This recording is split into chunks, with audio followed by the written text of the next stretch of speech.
Este texto foi criado pelo filósofo Chico Assis, especialista em ética e moral. O título é Quando os fatos não bastam. Vamos analisar essa ideia. Olha, a gente vive numa época que é, para dizer o mínimo, bem estranha. Pensa bem, nunca na história a gente teve tanto acesso a dados, a provas, a registros, imagens para checar qualquer coisa. A verdade parece que está ali, a um clique de distância. E mesmo assim, parece que nunca estivemos tão dispostos a simplesmente ignorar tudo isso. E é aqui que está a ideia central do Chico, a que define o problema todo. A briga que a gente enfrenta hoje não é pela falta de dados, é pelo excesso de narrativas, de histórias, todas competindo pela nossa atenção e, no fundo, pela nossa lealdade. E esses exemplos que estão aí na tela, nossa, eles mostram isso perfeitamente. Posições como defender que a Terra é plana ou rejeitar vacinas não existem porque faltam fatos para provar o contrário, né? Elas existem porque as versões por trás delas conversam direto com a identidade da pessoa, com o sentimento de pertencer a um grupo. No fim, é sobre proteger uma história pessoal, não sobre buscar a verdade. E isso leva a gente para o coração do argumento do Chico. Para a gente entender por que escolhemos ignorar a realidade, primeiro a gente precisa sacar a diferença fundamental entre o que é um fato e o que é uma versão. Agora, o que é genial aqui é essa distinção clara. Um fato, ele compete com a realidade. Ou ele se sustenta com base em evidência, em prova concreta, ou ele simplesmente desmorona.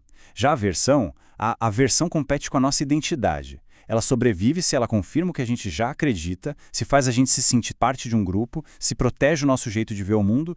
E claro, essa competição toda leva a resultados bem diferentes. O fato, quando a gente aceita, ele esclarece, ele expande nosso entendimento, mesmo que seja desconfortável. A versão, por outro lado, conforta. Ela reforça o que a gente pensa e nos deixa seguros. E como Chico aponta, entre ser esclarecido e ser confortado, a maioria das pessoas, infelizmente, acaba escolhendo o conforto. Então, por que esse conforto é tão sedutor? O que faz uma narrativa, mesmo que seja desonesta, ser tão atraente a ponto de passar por cima de fatos concretos? A resposta está na eficiência emocional dela. O Chico dá um nome para isso, eficiência emocional. E o ponto-chave aqui não é que essas versões prosperam por serem convincentes na lógica. De jeito nenhum. Elas prosperam porque são emocionalmente satisfatórias. Elas entregam um pacotinho de sentimentos que é muito mais fácil de digerir do que a complexidade da realidade.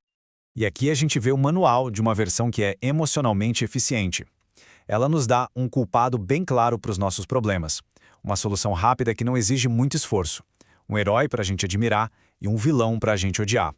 É um roteiro completo, prontinho, para quem tem medo da complexidade e da incerteza do mundo real.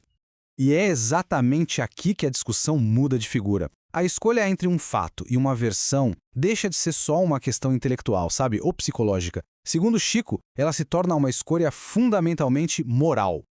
Aceitar um fato, principalmente um que desafia o que a gente acredita lá no fundo, exige coragem. Já para manter uma versão conveniente, bom, aí é o oposto. Só exige que não se pense demais, que não se questione, que não se aprofunde. É o caminho de menor resistência, tanto mental quanto moral. E o que significa ter essa coragem na prática? Significa estar disposto a rever certezas que talvez definiram a gente por anos. Significa ter a humildade de admitir que a gente não sabe de tudo. E talvez o mais difícil de tudo, significa ter a força para abandonar ilusões que são confortáveis, em nome da verdade. Tudo isso vai preparando a gente para o clímax da análise do Chico. Ele nos leva para uma série de perguntas que não são para a gente responder para os outros, mas para nós mesmos, sabe, na frente do espelho da nossa própria consciência. A primeira pergunta já é bem poderosa. Quando a gente se agarra a uma narrativa que no fundo a gente sabe que é frágil, o que estamos defendendo de verdade? A integridade da verdade ou a integridade do nosso ego, da nossa imagem, do nosso conforto? A análise vai nos mostrando que, no fim das contas, a pergunta mais importante não é a mais óbvia. Saber qual é o fato é até relativamente fácil hoje em dia. A informação está aí, disponível. A verdadeira questão, a questão moral, é esta. Por que eu escolhi essa versão específica? A resposta para essa pergunta não revela nada sobre o mundo lá fora. Ela revela tudo sobre quem a gente é por dentro. E esse é a grande conclusão. O fato é objetivo, está disponível para todo mundo. Ele existe, independente da gente. A versão, por outro lado, é uma criação nossa. É um reflexo das nossas esperanças, dos nossos medos, preconceitos e, acima de tudo, das nossas escolhas. No final das contas, a escolha que a gente faz define quem a gente é. E como diz o Chico, estamos sim falando de ética e moral. E quem quiser que o Chico comente sobre isso, é só pedir. Ele vai ter o maior prazer em responder.